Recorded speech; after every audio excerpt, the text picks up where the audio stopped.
In this episode, we talk with national team center John Mann, 2012 Olympic gold medalist Maggie Steffens, and a 2-year-old. Next on The Counterattack.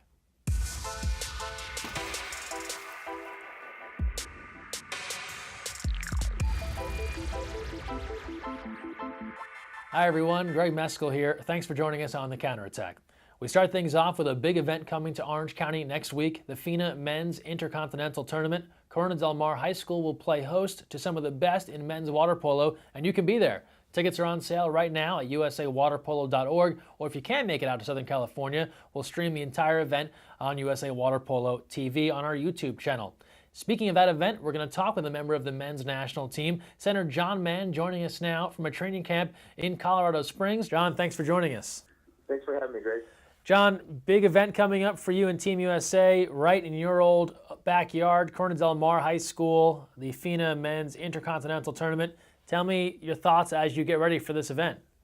I'm just really excited. It's always fun to come back from playing overseas and meet up with your teammates again and have a chance to improve and win games and be at home and play is another great side of it too.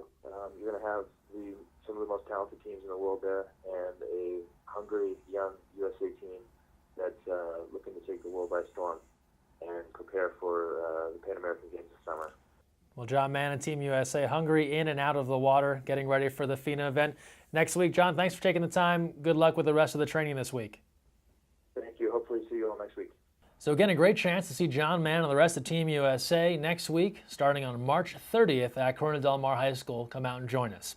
We now switch gears to the women's game and some college scores from this past weekend. A lot of the top-ranked squads in action, except number 1 UCLA. Some of the games that took place: Arizona State hosting over the weekend, Hartwick topping Long Beach State 7-6. Long Beach State coming back to beat Arizona State 5-3, and then some of the Big Four: Stanford dominating Harvard 23-7, and USC all over Hawaii 10-1. Our women's national team was also in action this past weekend as they traveled to Italy for a week of common training. They took on the Italians in an exhibition game this past Saturday in Rome, falling 11-9, despite 3 goals from Melissa Seidemann, Carly Capana going the whole way in net for Team USA. And speaking of the college and the national team game, who better to talk to than Maggie Steffens, 2012 Olympic gold medalist and current starter for the Stanford Cardinal. Maggie joins us on the phone now from Stanford. Maggie, thanks for taking some time today. How are you? I'm great. How are you doing? Doing all right. Can't complain. Maggie, you're obviously in the middle here of your college season. Stanford, once again, a favorite for the NCAA crown, winners last year. Tell me about the year right now. How's your team doing? How are things looking as you look towards the playoffs? We're really excited. I mean, it's always fun to know that you have the opportunity to play for a championship at home, but we understand it's going to be a long, hard trek to get there. There's a lot of good teams this year and a lot of great competition. So, that's what makes it great, is knowing that in order to be the best, you got to beat the best, and we're excited to have that opportunity for sure.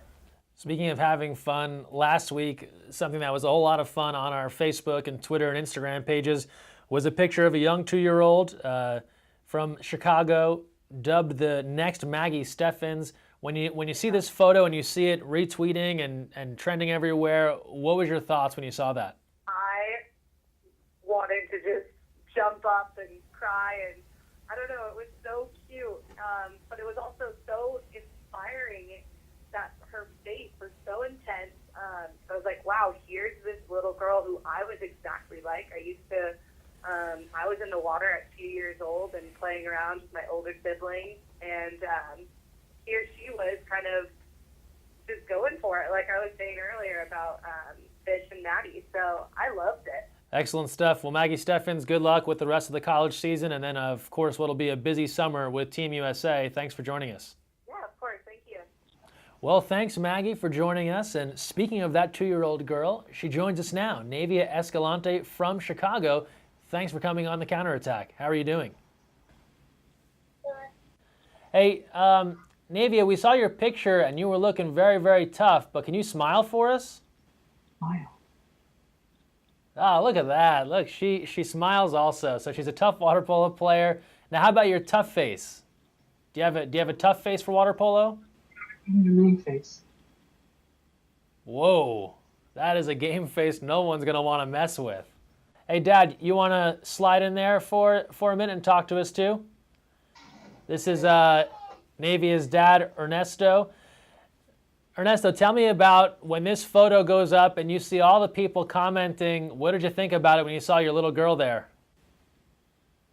Yeah, I mean, that was wild. Like, it was just a time that we had to spare at the pool. You know, we were just waiting for our swim to start. We got there a little early, and this photo shoot she took about 5 photos, but this one was, you know, she did that on her own. I would never think that she would make a face like that, but that's like her demeanor. You know, Yeah. like that's who Navia is. Like, she's like the bully of the house. Really? So she runs things over there.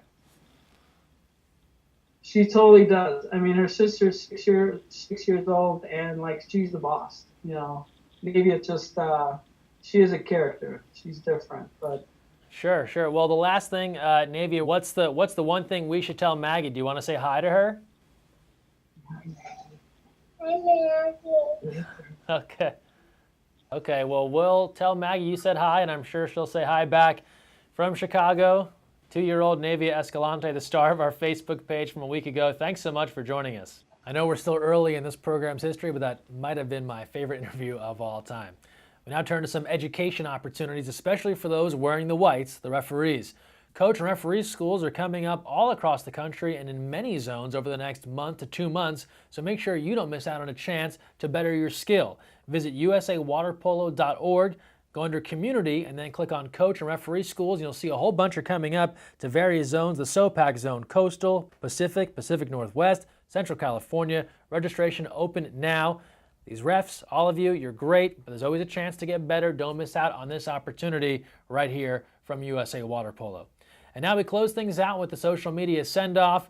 A great week for social media, and we're not done with Navia Escalante just yet. Look at this image sent in from Fab Sports. Might be the first 2-year-old water polo poster. It's pretty cool, though. The game face, I think we can all agree, is spot on. Thanks for sending that in. And then a dog in a water polo cap. Everyone loves this. Chester Ramos, that's the dog. Armando Ramos, that's the dog's dad, sending in this picture from the Chula Vista Aquatics Club. That dog might be a bit undersized for the 2-meter position, but looks ready to roam the perimeter. Let's get that dog out there and play some water polo. And we want to see more of your submissions. So thanks to everyone for sending in what you have so far. We want to see more. Use the hashtag counterattack. Tweet at us, Facebook us, at USAWP. That'll do it for this episode. Thanks for joining us. You know the drill. When you're on the counterattack, look weak side. Have a good one.